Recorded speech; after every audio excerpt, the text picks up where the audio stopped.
Welcome back to Lakers News Fan Report, where I bring you the latest updates and inside information about our beloved purple and gold. I'm here to deliver exactly what you need to know about everything happening with the Los Angeles Lakers, and today's episode is going to challenge everything you thought you knew about this season's rotation decisions. Make sure you stay with me until the end, because what's developing right now could completely reshape how we approach the rest of this campaign. Let me start with something that caught my attention during our last 3 games. You've been watching closely, I've been watching closely, and there's a pattern emerging that nobody's really talking about yet. See, when J.J. Redick took over as head coach, we all had certain expectation about how this roster would be utilized. Training camp gave us a glimpse, preseason gave us hope, and those first few weeks of regular season seemed to confirm many of the thinking. But here's the thing about professional basketball at the highest level. Nothing stays static, and the decisions being made right now are going to define our championship aspiration forward. I want you to think about something with me. When you look at a team sitting at 14 wins and 4 losses, second place in the Western Conference, you're looking at a franchise that's doing something right. The chemistry is clicking. LeBron and AD are doing their thing, and the role players are stepping up called upon. But success in this league isn't just about what's working today. It's about anticipating tomorrow, recognizing when adjustments need, and having the courage to make difficult decisions even when everything seems. Now, before I dive into the specifics of what's happened, hit that subscribe button, turn on notifications, because I'm going to be breaking down every single development as it. This channel is your direct line to understanding the strategic that will shape our banner number 18. Trust me, you don't want to miss coming over the next week. Here's what I need you to understand about roster structure in the modern NBA. Every single player on your 15-man roster needs specific. You need your scorers, facilitators, your defensive anchors, and your high-energy guys who change the momentum when they check in. When training camp started back in September, we had clear ideas about who would fill each of these roles. The coaching staff plans, front office had their vision, and we as fans had our. But 20 games into the season, reality has a way of forcing everyone to reassess. Let me take you back to October for a moment. There was genuine optimism surrounding one particular player entering training camp healthy for the first time quite a while. Coach Redick was praising the defensive intensity, the versatility, the ability to guard multiple positions. During the preseason, we saw flashes of exactly why this player was brought to Los Angeles in the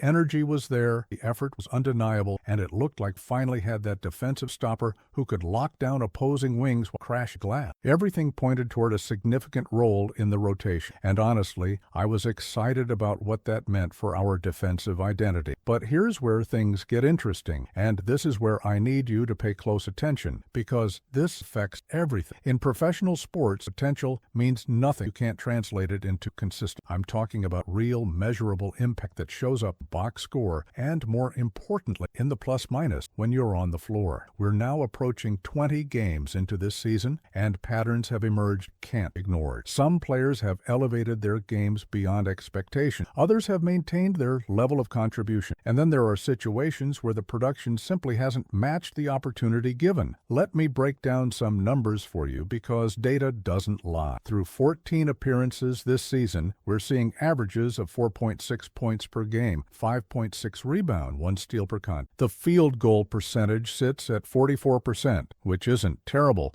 but it's not exactly lighting up the scoreboard either. Now, I want to be fair here. Defense doesn't always show up perfectly in traditional statistics. You can't always measure deflections, rotations, or the deterrent effect a player has just by being on the floor. However, when you combine these offensive numbers, reduced presence in the rotation over the last 4 games, missing 4 consecutive contests, start to see a picture. This is where the conversation really fast strategic standpoint, and I promise you, this is building towards something significant that every Lakers fan needs to understand. When a player goes from being praised training camp to sitting out multiple consecutive games, there's always a story behind it. Sometimes it's injury related, some matchup, and sometimes clear indication organization is evaluating all available options to maximize. The reality is that we're operating under a salary cap, and every dollar committed to one player, the dollar spent elsewhere. When you have a contract worth $11.5 million, 3 years remaining, and the production isn't matching that investment, difficult conversations start happening. I'm not saying these conversations are easy. I'm not saying they're without emotion or consideration for what a player brings beyond the stats, but I am saying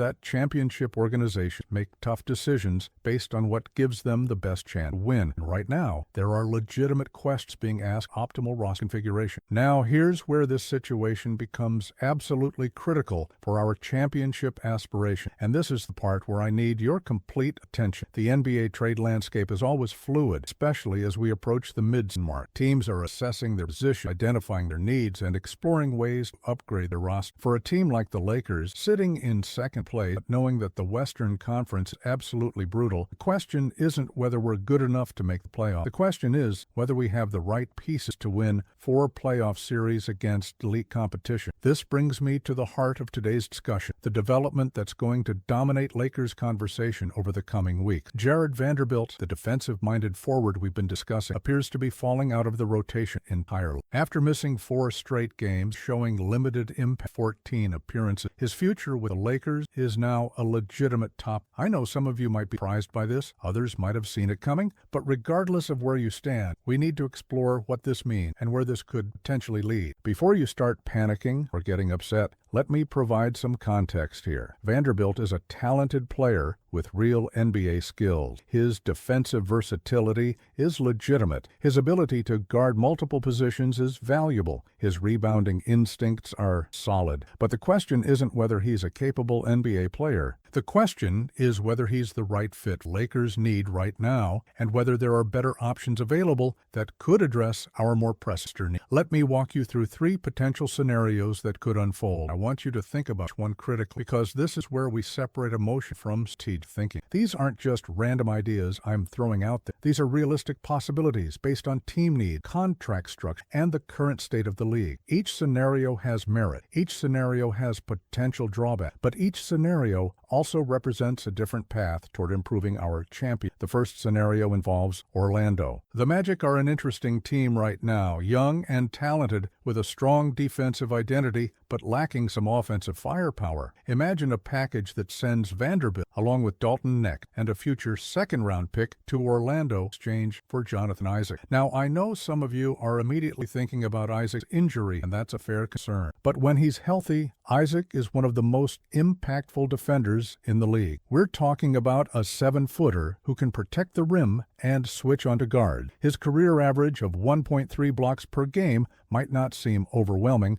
but his defensive impact goes far beyond block. He changes shots, he rotates perfectly, and he provides exactly the kind of rim protection we need next to Anthony Davis. For Orlando, this trade gives them a young sharpshooter in Knecht who could develop into a legitimate scoring threat. They get additional wing defense from Vanderbilt, even if his offensive limitations are notable, and they get a pick that could be valuable down the line. It's the kind of trade that makes sense for a young team trying to add pieces around their core. For us, we get an elite defensive anchor who fits perfectly next to AD. We address our biggest need, rim protection, without sacrificing our offensive identity, because let's be honest, Vanderbilt wasn't providing much on that end anyway. The second scenario takes us to Indiana, and this one is spicy. The Pacers are a high-octane offensive team, but they've had their struggles this season. Obi Toppin has developed into a legitimate contributor for them, averaging 14 points and 6.7 rebounds per game. His athleticism is off the charts. He's an elite rim runner who can finish above the rim with authority. But here's what makes him really intriguing, the Lakers. He's developed into a credible wing defender, and he's shown flashes as a perimeter. Yes, three-point shooting is down to 17.6% this season, but his career numbers suggest he's capable more. Sometimes a change of scenery, a different role, or playing alongside players like LeBron and AD can unlock a player's potential. For Indiana, they get defensive versatility from Vanderbilt, scoring punch from Knecht, and a future pick. For a team that might be reassessing their direction, taking on players who could fit different timeline makes sense. For us, we get an athletic forward who can run the floor, finish lobs, defend multiple positions, and potentially stretch. The fit next to LeBron and AD is intriguing. Imagine those fast breaks with LeBron pushing and Toppin running the wing. Imagine AD setting screens with Toppin cutting to the rim. The possibilities are exciting, even if this trade would be challenging to execute. The third scenario brings us to Sacramento, and this one has a different flavor entirely. The Kings are in turmoil right now. They've made it known that only Nick Clifford and Keegan Murray are untouchable, which means everyone else is available. When a franchise reaches a point, opportunity emerge, teams willing. This scenario involves sending Vanderbilt, Necht, young prospect Adu Tiro, and that future second-round pick to Sacramento in exchange for Malik Monk. Now I know what you're thinking. Monk was beloved during his time with the Lakers. He provided instant offense off the bench. He was a microwave scorer who could get hot at any moment. And right now, he's averaging 12.7 points per game while shooting 44.9% from the field and 41.6% from three. Think about what Monk brings to our second unit. Instant offense, confidence, the ability to create his own shot, proven chemistry with our core players because he's already been here. We desperately need perimeter shooting, and Monk is currently one of the best three-point shooters on the market who might actually be available. For Sacramento, they're accumulating assets for a potential rebuild. Theo has real two-way potential as an athletic wing. The picks add up, and even though Vanderbilt and Necht might not be centerpiece, they're the kind of players a rebuilding team can take flyers on. Now, here's the crucial question that we need to address head-on. Should the Lakers actually pull the trigger on any of these moves? Sitting at 14 and we're second in the West. The team chemistry looks good. LeBron is still playing at an incredibly high level. AD is dominating on both ends. Our role players are contributing, so why mess with something that's working? This is where championship-level thinking comes into play. Being good right now doesn't mean you can't get better. Being second in the conference doesn't guarantee anything. Playoffs. We've seen too many teams have great regular seasons only to get exposed in the playoffs when their weaknesses get targeted relentless. The counter-argument is also valid, and I want to be balanced here. Vanderbilt's contract, $11.5 million over 3 years, is one of the toughest in the league to move. His injury history scares teams. Limited offensive ability makes him less attractive. Unless we package him with other valuable assets, as outlined in these scenarios, finding a trade partner might be extremely difficult. And there's always the possibility that Vanderbilt finds his rhythm, gets healthy, and becomes the player we thought we were getting when he arrived. Basketball is a long season, and players go through ups and downs. But here's my honest assessment, and I want to be direct with you. When a player misses 4 consecutive games and the team continues to win without him, that tells you something about his impact on winning. When the production doesn't match